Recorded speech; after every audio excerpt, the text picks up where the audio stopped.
దవ తేచింగ్ chapter 2. ఎప్పుడైతే ప్రజలు కొన్నింటిని సౌందర్యవంతమైనవిగా భావిస్తారో మిగిలినవన్నీ అనాకారిగా మారతాయి. ఎప్పుడైతే కొన్ని విషయాలు ప్రజలకు అత్యంత మంచివిగా అనిపిస్తాయో మిగతా విషయాలన్నీ చెడ్డవిగా మారతాయి. అస్తిత్వం, నశ్వరం రెండూ ఒకదాన్నొకటి సృష్టిస్తాయి. కష్ట సుఖాలు ఒకదాన్నొకటి తోడు నీడలై ఉంటాయి. కష్ట సుఖాలు ఒకదాన్నొకటి తోడు నీడలై ఉంటాయి. పొడుగు పొట్టి ఒకదాన్ని ఒకటి నిర్వచిస్తాయి. ఎత్తుపల్లాలు ఒకదానిపై ఒకటి ఆధారపడి ఉంటాయి. ముందు వెనుకలు ఒకదాని వెంట ఒకటిగా నడుస్తాయి. అందుకే సద్గురువు నిష్క్రియాపరత్వంతోనే తన క్రియలన్నీ మొదలు పెడతారు. మౌనంలోనే తన బోధనలను వినిపిస్తారు. వారు అన్నీ కలిగి ఉన్నా కానీ ఏదీ తన సొంతం అనుకోరు. ఏ ఫలాపేక్ష లేకుండా వారు పని చేస్తూనే ఉంటారు. తన పని ముగించగానే దాన్ని మర్చిపోతారు. అందుకే అది శాశ్వతంగా ఉండిపోతుంది. ఏ నామాన్ని నామకరణం చేయలేమో అదే నిత్యమైన నామం. నామకరణం చేసే ఏ నామమైనా నిత్యనామం కాదు. లావోజీ గారు రాసిన దవ్ తేచింగ్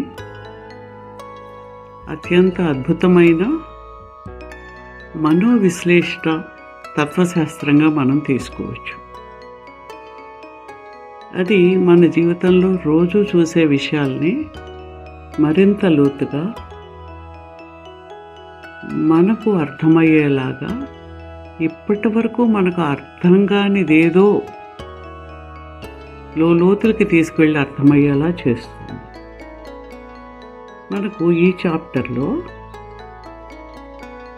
ద్వంద్వ పరస్పరాశ్రిత తత్వాన్ని, అంటే ఇంటర్డిపెండెన్స్ ఆఫ్ ఆపోజిట్స్, అంటే రెండు విరుద్ధాలు ఏవైతే ఉన్నాయో వాటికి ఒకదాని మీద ఒకటి ఎలా నిర్దేశించబడి ఉంటాయో, ఒకదాని మీద ఒకటి ఎలా ఆశ్రయించి ఉంటాయో ఇందులో వివరిస్తుంది. ఇప్పుడు అందము, మంచితనము ఇవన్నీ మనం అవి అందము అని అంటున్నామంటే ఎక్కడో ఒక అందవిహీనత, అనాకారితనము ఉన్నట్టే. ఈ మంచి లక్షణం మంచి అనుకున్నామంటే ఎక్కడో చెడ్డ ఉన్నట్టే. అంటే అదే ఒక నెగటివ్ లేనిదే పాజిటివ్ రాదు, పాజిటివ్ లేనిదే నెగటివ్ రాదు. ఆ రెండు కూడా ఒకే తత్వానికి, నాణ్యానికి రెండు వైపులా ఉన్నట్టుగా ఉంటాయి అని చెప్తారు. అలాగే కష్టము సులభము పరస్పరాన్ని పూర్తిస్తాయి అని చెప్తారు ఆయన. ఏదన్నా పొడవైనది ఉంటే, పొట్టిగా ఉండేది ఏదో ఉంటే తప్ప ఈ పొడవుని మనం నిర్దేశించలేము. ఎత్తు పల్లము ఈ రెండు కూడా అంతే. శబ్దము నిశ్శబ్దం ఉంటే కానీ శబ్దం యొక్క విలువ తెలియదు. ముందు వెనుకలు ఒకదాని వెంట అనుకరిస్తాయి, నడుస్తాయి అంటారు. అంటే ఈ వ్యత్యాసాలు, విరుద్ధాలు ఏవైతే ఉన్నాయో అవి ఒకదానితో ఒకటి కలిసి మిళితమై అవి రెండు కూడా ప్రదర్శింపబడుతూ ఉంటాయి. ఆయన ఊవే సూత్రాన్ని చెప్తారు. ఊవే అంటే ఏదైనా అదే ఒక అలవోకగా, ఒక ప్రవాహంలో సహజమైన జీవితంలో ఉండడము, ప్రవహిస్తున్న జీవితంలో మనం కలిసి నడవడంగా మాట్లాడుకోవచ్చు. అందుకే ఆ గురువుల గురించి చెప్తూ వారు ఏ క్రియని చేయకుండా నిరాకార క్రియతోటే ఆయన అన్నిటినీ చేస్తూ ఉంటారు. ఆ మౌనంలోనే ఆయన బోధనలు చేస్తుంటారు.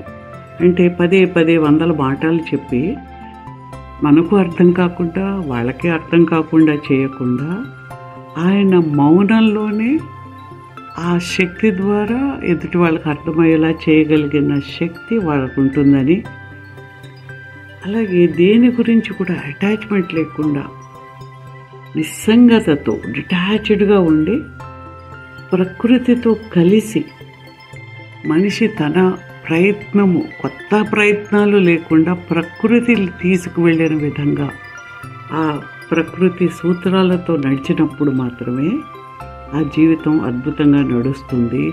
అది దావో వే ఆఫ్ లైఫ్గా తీసుకోవచ్చు అన్నమాట. అదే మహాపదంగా దావోగా మనం తీసుకుంటాం.